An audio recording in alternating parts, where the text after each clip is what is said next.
The objective of today's class is mains 2019 के अंदर जो प्रश्न पूछे गए थे उसके 1 बाय 1 मैं जवाब सॉल्व कर रहा हूँ। इस सीरीज में ऑलरेडी पेपर 3, पेपर 2 और पेपर 1 के भी ज़्यादातर चीज़ें ख़त्म हो गई हैं। सिर्फ आखिरी चीज़ बाकी थी इकोनॉमिक ज्योग्राफी, वो आज देखना है। तो यानी कि जब अगर हम लोग बात करें मेंस पेपर 1 2019, तो उसका ब्लॉक 1 हिस्ट्री वो ऑलरेडी लास्ट क्रिसमस पर ख़त्म हो गया था। गांधार आर्ट से लेके 1857 अपराइजिंग से लेके पावर ट्रांसफर, अमेरिकन रेवोल्यूशन, जो हिस्ट्री और वर्ल्ड हिस्ट्री के प्रश्न पूछे गए थे। फिर मेंस पेपर 1 में सेकंड ब्लॉक होता है सोशल साइंस के बारे में। तो वहाँ पर ये Indian society, secularism, culture, global identity, ये सब चीज़ें भी थी और उसके मॉडल आंसर में कवर कर चुका हूँ। आखिरी चीज़ जो बाकी थी वो ज्योग्राफी, और उसमें भी एनवायरमेंटल ज्योग्राफी प्रीवियस वीडियो में मैंने कंप्लीट किया था। In today's video we are going to look at the economic geography, जहाँ से 35 मार्क्स के क्वेश्चन मेंस पेपर 1 2019 में पूछे गए थे। 3 सवाल थे। एक तो ये discuss the factors for localization of agro based food processing industry in north west India. Second, regional resource based manufacturing करेंगे तो रोजगार को बढ़ा सकते हैं। और तीसरा कि अर्बन मास ट्रांसपोर्ट से इकोनॉमिक डेवलपमेंट कैसे आ सकता है। So at such there are 3 questions, लेकिन 3 प्रश्न के लिए क्या क्लास ऑर्गेनाइज करना, तो थोड़े ज़्यादा सवाल सॉल्व करते हैं। तो आज के इस क्लास में हम लोग एक एक करके यूपीएससी मेंस एग्जाम में जनरल स्टडीज पेपर 1 में जो इकोनॉमिक ज्योग्राफी में से पूछे गए ऐसे कुछ चुनिंदा सवाल देखते हैं, कुल मिलाकर 5। एक तो पहला प्रश्न कि ये food processing industry north west India में क्यों डेवलप हुई। फिर 2014 में एक प्रश्न था कि ग्रीन रेवोल्यूशन ईस्ट इंडिया के अंदर सफल क्यों नहीं रहा। फिर 2018 में पूछा गया पीसी कल्चर के बारे में कि उसकी क्या चैलेंजेस है और भारत में उसको कैसे और डेवलप कर सकते हैं।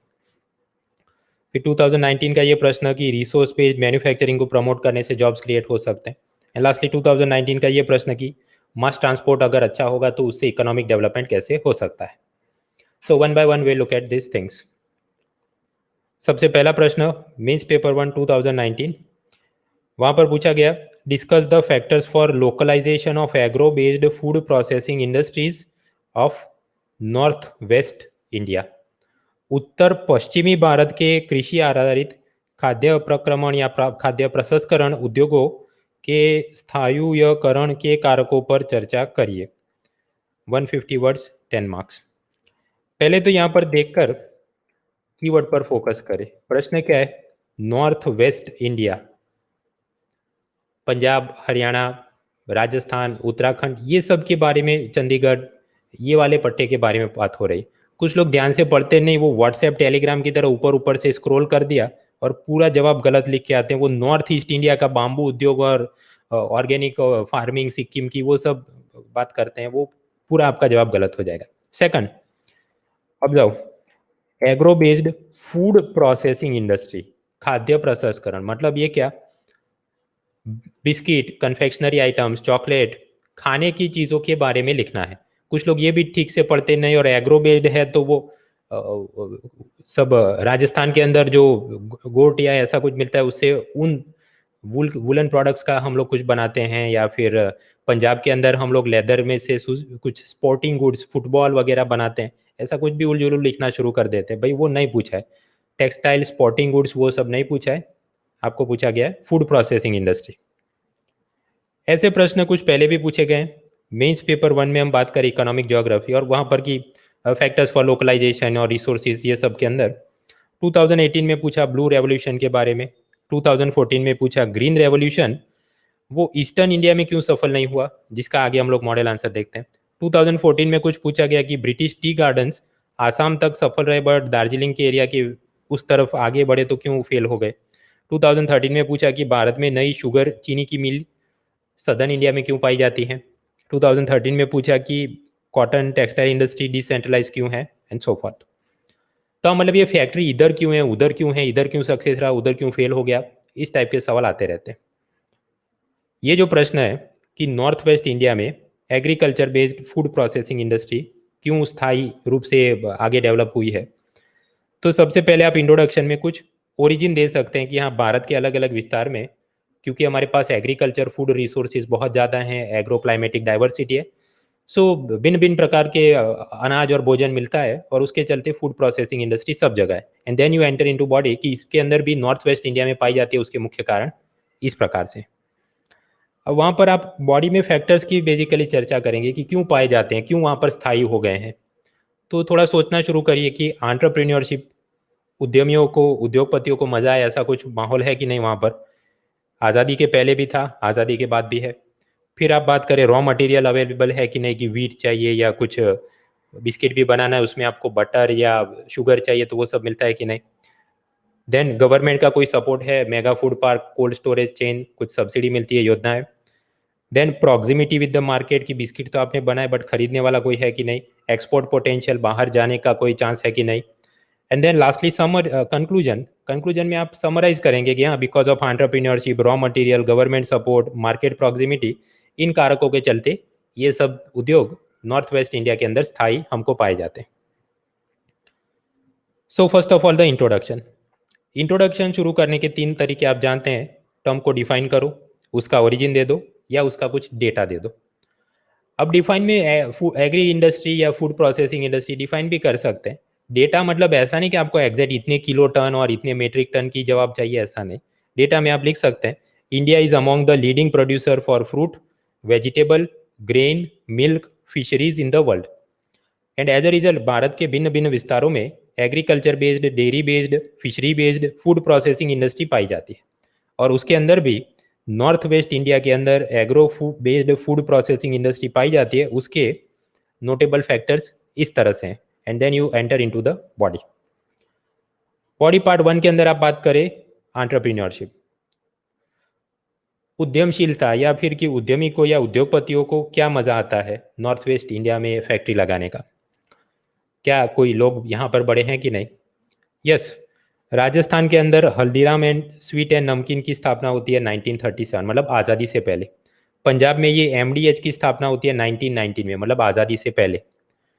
अब ऐसा भी नहीं कि ये ऐसी कोई जोरदार कंपनी है कि हमको हिस्ट्री के अंदर कहीं पर पढ़ने में आया हो, नॉट पॉसिबल। इसलिए ये ईयर या हेडक्वार्टर आपको मालूम हो ऐसा मीन्स एग्जाम में रिक्वायर्ड नहीं है, बट जेनेरिक फॉर्म में आप बोल सकते हैं एक दो कंपनी की, हल्दीराम या एमडीएच, या उत्तराखंड में कुछ याद आ जाए। बट ऑफकोर्स उत्तराखंड थोड़ा पूरे कंप्लीटली वो नॉर्थ वेस्टर्न में है नहीं, but you can make some general names of some companies if you can remember, तो अच्छे मार्क मिलने में मजा आता है। तो हाँ, यहाँ पर कुछ उद्योगपति आज़ादी से पहले से ही क्रियाशील थे। और आप सोचिए, सपोज कोई आदमी एमडीएच में काम करता हो, फिर वो नौकरी छोड़ के अपना कोई स्मॉल शॉप खोलेगा, उसकी फूड प्रोसेसिंग कंपनी बनेगी, तो आज़ादी से लेके अब तक कितने कितने कितने उद्योगों को प्रोत्साहन मिला होगा। फिर ग्रीन रेवोल्यूशन, हरित क्रांति, आप जानते हैं पंजाब हरियाणा के अंदर, उससे फार्मर्स को बहुत पैसा कमाने को मिला। अब उनकी इनकम बढ़ी, प्रॉस्पेरिटी बढ़ी, तो वो लोग पैसा थोड़ा सेव करना शुरू करते हैं। और कुछ लोग की फार्मिंग तो चलो वीट बना दिया, अब उसमें से कुछ बिस्किट या ब्रेड बनाकर बेचते हैं। ऐसे small scale food processing unit शुरू करते हैं कुछ बड़े किसान, और फिर उनकी सेकंड जनरेशन में उसके बेटे और सब लोग वो उसको और आगे बढ़ाते हैं। तो इस प्रकार की एंटरप्रेन्योरशिप हमें ये राजस्थान, हरियाणा, पंजाब के अंदर देखने को मिलती है। एज अ रिजल्ट कुछ फूड प्रोसेसिंग इंडस्ट्रीज वहाँ पर हैं। कोई भी इंडस्ट्री को शुरू करनी है या एक्सपांड करनी है तो उसके लिए आपको फाइनेंस यानी कैपिटल या पूंजी चाहिए। तो सारा पॉकेट में से आप सेविंग निकालेंगे ऐसा भी संभव नहीं है, कुछ बैंक से भी लोन मिल जाए तो और मज़ा आ जाता है। तो अगर हम लोग आज़ादी के आसपास का भारत देखें तो ये ऊपर का जो नॉर्थ वेस्ट इलाका है, कोई बैंक थे कि नहीं। हाँ, Punjab national bank, Punjab Sind bank, state bank of Patiala, oriental bank of commerce, state bank of Bikaner and Jaipur. तो कुल मिलाकर 5 तो बैंक हमको इधर ही मिल गए। तो मतलब व्यापारी को भी कुछ बिजनेस लोन लेना था, रॉ मटेरियल खरीदने को लोन लेना था, वहाँ पर उसे हेल्प मिलती थी। So this is also a reason why certain industries have developed in the this Punjab, Haryana and other regions. So even before the independence banking network वहाँ पर था, एक्सेस टू क्रेडिट फाइनेंस आसानी से मिल जाती थी। उसके बाद आप जानते हैं कि आज़ादी मिलती है, आज़ादी के बाद नेहरू और सोशलिज्म और 5 ईयर प्लान। उसके बाद हमको पता चलता है कि वो लाइसेंस कोटा इंस्पेक्टर आज कुछ बहुत उपयोगी नहीं था। तो नरसिम्हा राव के समय में लिबरलाइजेशन, प्राइवेटाइजेशन, ग्लोबलाइजेशन के रिफॉर्म्स। उसके बाद 1990s में आप जानते हैं कि धीरे धीरे करके विदेशी कंपनियों को भारत में आने की अनुमति मिलती है। उसमें एक कंपनी आती है पेप्सिको। पेप्सिको ने पाया कि ये लेज और पेप्सी और बाकी जितने भी ऐसी प्रोसेस्ड फूड बनाना है उसके लिए भी अलग अलग रॉ मटेरियल हमको चाहिए। जैसे कि चिप्स, फ्रीटो, लेज, स्नैक्स वगैरह जो वो बनाते हैं नमकीन स्वाद वाले स्नैक्स, उसके लिए उनको basmati rice, potato, chilli, tomato ये सब चाहिए था और एक समान क्वालिटी का मिले ऐसा चाहिए था। इसलिए उन्होंने पंजाब और हरियाणा रीजन में कॉन्ट्रैक्ट फार्मिंग की शुरुआत करी। किसान को वो सीड फर्टिलाइजर सब देंगे, कॉन्ट्रैक्ट लिखवा देंगे कि ये आपने हमको इतना बनाकर इस तारीख को देना है वगैरह, और फिर वो पूरा प्रोसेस करके चीज़ें बनाते थे। तो आप विजुलाइज करें कि पेप्सिको में जो मैनेजर काम करते होंगे उनको वो सारी समझ आ गई होगी कि सप्लाई चेन मैनेजमेंट ऐसे होता है, और फिर ऐसे लोग कोई इंडियन कंपनी में भी गए होंगे, उन्होंने खुद से भी कुछ कंपनियां शुरू करी होंगी। सो एज ए रिजल्ट वो भी एंटरप्रेन्योरशिप को best practices from the global companies मिला था। Next we move to the raw material part. ये प्रश्न सॉल्व करिए। A biscuit factory requires dry fruit from Kashmir, cumin और जीरा from Gujarat, wheat from Punjab, cardamom या इलायची फ्रॉम केरला। तो चार चीज़ उसको चाहिए चार राज्यों से। Then which of the following state is most suitable to set up the factory from economic point of view. आर्थिक रूप से कौन सी जगह पर फैक्ट्री में लगाऊं अगर मुझे चार राज्य से चार चीज़ चाहिए। Option A Kashmir, option B Gujarat, option C Punjab, option D Kerala, या आप इसको स्किप भी कर सकते हैं कि फैक्ट्री नहीं लगानी, हमको यूपीएससी की परीक्षा देनी। And your timer starts now. Roshan, Bharti, Mohit, Shweta, Prashant, Rajesh, Poonam, Nidhi, Chhaya, Raju, Ayushi, Barkha, Diwakar, Tushar, Agarwal, Rakesh, Rahul, Sonal, Rani, Mrityunjay, Saurabh, Arun, Akshata, Deepak, Ashish, Roshan, Ajay, Sonu, Ankur, Saurabh, Alok, Vikas, Pooja, Samsung, Sony, Indu, Sumit, Dharmendra, MD, Rizwan, Ashwini, Mohit, Sonam, Vishwa, Gautam, ये सब लोग। फिर Saili, Khare, Ankit, Rocky, Lovepreet, Harpreet, Amit, Aditi, Deepak, Ashwini, Saurabh and others. ये ऐसे लोग हैं कि जो लोग बिजनेस भी कर सकते हैं बिना नुकसानी करे, क्योंकि उन्होंने सही डिसीजन लिया है कहाँ पर फैक्ट्री लगानी। समझिए दोस्तों कि Kerala model is very successful. वहाँ पर education, human development, corona handling, हर एक चीज़ में वो तो नंबर वन है अगर हम लोग द हिंदू कॉलम पढ़े तो अगर मुझे बिस्किट बनाना है और वो भी फैक्ट्री में लार्ज स्केल पे, कि 1000 किलो मुझे अनाज चाहिए, वीट चाहिए पंजाब से, और 1 किलो इलायची चाहिए केरला से, तो क्या मैं केरला के अंदर फैक्ट्री लगाऊं कि पंजाब के अंदर फैक्ट्री लगाऊं? ये ऊपर। और जीरा या क्यूमिन वो भी मतलब थोड़ी मात्रा में ही चाहिए होगा, तो क्या गुजरात में लगाया जाए या कुछ और मसाला किधर? और भाई कॉस्ट ऑफ ट्रांसपोर्टेशन सोचो, 1 किलो इलायची यहाँ से उधर ले जाना बेहतर है या फिर कि 1000 किलो अनाज पंजाब से केरला लाना बेहतर है? तो मतलब धंधा ऐसे नहीं होता, ट्रांसपोर्ट कॉस्ट का भी ध्यान रखना पड़ता है। तो जो ऐसा मटेरियल है जो बल्कि है, या फिर ऐसा कोई मटेरियल, सपोज डेयरी इंडस्ट्री की बात करें जो पेरिशेबल है, तो वो उसका सोर्स ऑफ ओरिजिन है, वहां पर फैक्ट्री लगाई जाए तो बेहतर रहेगा। As a result you can think कि वो बिस्किट का, ब्रेड का या ऐसी फूड प्रोसेसिंग इंडस्ट्री किधर जमेगा? पंजाब, हरियाणा में। फिर आपको ड्राई फ्रूट चाहिए तो ठीक है, वो मंगा लो कश्मीर से, इलायची चाहिए इधर से मंगा लो, कुछ और मसाले चाहिए आप कर्नाटक से मंगा सकते हैं, क्यूमीन या जीरा गुजरात से मंगा लो, क्योंकि वो तो थोड़ी थोड़ी चीज़ें एक एक टेम्पो भर के भी ला सकते हैं। So as a result the answer is Punjab, और वही हमारे लोकलाइजेशन फैक्टर को भी एक्सप्लेन करता है। पार्ले जी की भारत में बहुत सारी जगह पर फैक्ट्री है, उसमें आप पाएंगे ये किधर है, राजस्थान में कुछ दिखती हैं, पंजाब में, हरियाणा में दिखती हैं, थोड़ा इस साइड जाइए उत्तर प्रदेश वगैरह में भी दिखती है, इवन नॉर्थ ईस्ट इंडिया में भी दिखती है अगर आप ध्यान से यहाँ पर कुछ पढ़ पाए तो। लेकिन मित्रों ये प्रश्न 150 वर्ड्स का है, तो हमको पूरी पंचायत में उतरने की जरूरत नहीं कि वो उधर क्यों होगा। स्वाभाविक है कंपनी पॉइंट ऑफ व्यू से, क्योंकि फ्रीक्वेंट बंद ब्लॉकेड रहते हैं। नॉर्थ ईस्ट इंडिया में आप जानते हैं कुछ ऐसे ग्रुप है जो कि हमारा अलग स्टेट होना चाहिए, अलग देश करके हाईवे ब्लॉक कर देते हैं। तो इधर से पूरा कट जाए फिर भी अंदरूनी सप्लाई बना रहे, उसके लिए शायद कंपनी ने सोच के रखा होगा कि वो जमेगा।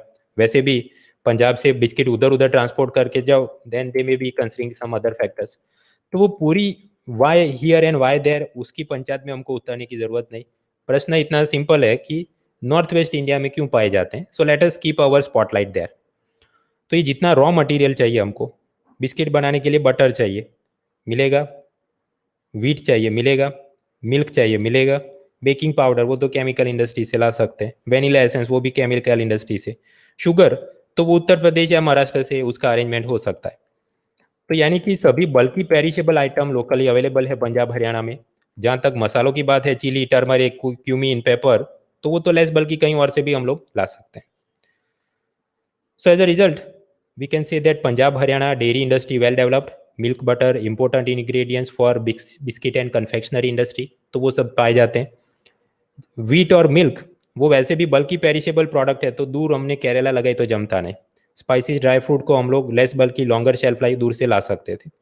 देन सतलज, रावी, बियास और दूसरी सब नदियों के चलते ये पंजाब हरियाणा सब रीजन के अंदर वाटर, सॉइल, क्लाइमेट, टोपोग्राफी वो सब कंड्यूसिव है कि वहां पर वीट, राइस और वो सब फूड ग्रेन हम लोग बना सकते हैं। तो ये रॉ मटेरियल की अवेलेबिलिटी भी काफी उपयोगी रही है। थर्ड पार्टीज, क्या गवर्नमेंट की मदद है कि नहीं?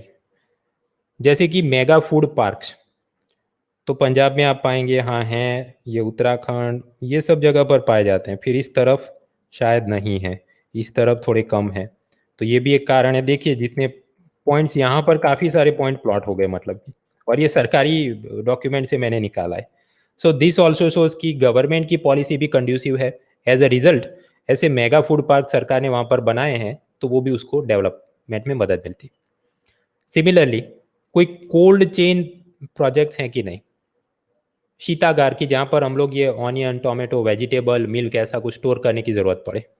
So again if you observe, ये मतलब जितनी फ्रीक्वेंसी के हिसाब से ये वाले एरिया में देखो काफ़ी सारे हैं मतलब, तो वो सब आप देख सकते हैं। Even this Ayurvedic supplement, health food, chyawanprash, ये सब के भी इधर उधर हमको मिल जाते हैं। So yes, government support is also helpful. तो हम लिख सकते हैं कि फूड प्रोसेसिंग मिनिस्ट्री उसने मेगा फूड पार्क पंजाब के अंदर कपूरथला, लुधियाना, हरियाणा सोनीपत, राजस्थान अजमेर, आपको रियल एग्जाम में ये सब याद रहे हमको ज़रूरी नहीं, क्योंकि हम लोग यहाँ पर पढ़ रहे हैं तो जानने में कोई हर्ज नहीं। सो यस, ये सब जगह पर हैं। मेगा फूड पार्क मतलब वहाँ पर government weighing, packaging, labelling, marketing का कॉमन इंफ्रास्ट्रक्चर प्रोवाइड करती है। तो अलग से सबने वजन करने का बड़ा बड़ा मशीन खरीदने की जरूरत नहीं, पैकेजिंग का पूरा मशीन खरीदने की जरूरत नहीं, वो कॉमन होता है। वहां पर थोड़ी फीस भरो और आप अपना सामान लेके वहां पर पैक करवा दो, जो भी बॉक्स या प्लास्टिक रैपिंग करना है। So as a result it encourages the entrepreneur to set up unique in the mega food parks. ये कोल्ड स्टोरेज वगैरह से भी मदद मिलती है। Fourth factor, Delhi, NCR, Uttar Pradesh में पॉपुलेशन डेंसिटी ज़्यादा है। जो भी आपने माल बनाया, कुछ ब्रेड बनाया, बिस्किट बनाया, spices, tomato ketchup, Honey, instant demand में सब खरीदा जा सकता है। पंजाबी डायस्पोरा भारत के बाहर भी रहती है, कनाडा, यूके, यूएसए में, वो भी बहुत सारी प्रोसेस्ड फूड वहाँ से खरीद के अपने विदेश में ले जाना पसंद करते हैं। इनफैक्ट उनमें से कुछ एनआरआई ऐसे भी हैं जिन्होंने वापस इस बिजनेस में इन्वेस्ट भी किया है।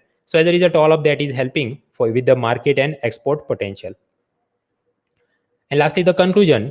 अब कंक्लूजन में फूड प्रोसेसिंग या कोई भी इंडस्ट्री इधर इधर क्यों है, उसकी कंक्लूजन सेम होती है कि जितने भी फैक्टर्स की बात करी उसको आप समराइज करें कि उपरोक्त कारकों के चलते हम ये इंडस्ट्री इस एरिया में पा सकते हैं।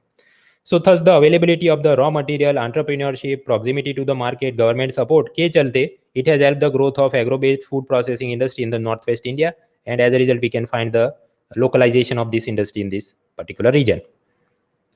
ये प्रश्न के अंदर लोग गलती क्या कर सकते हैं?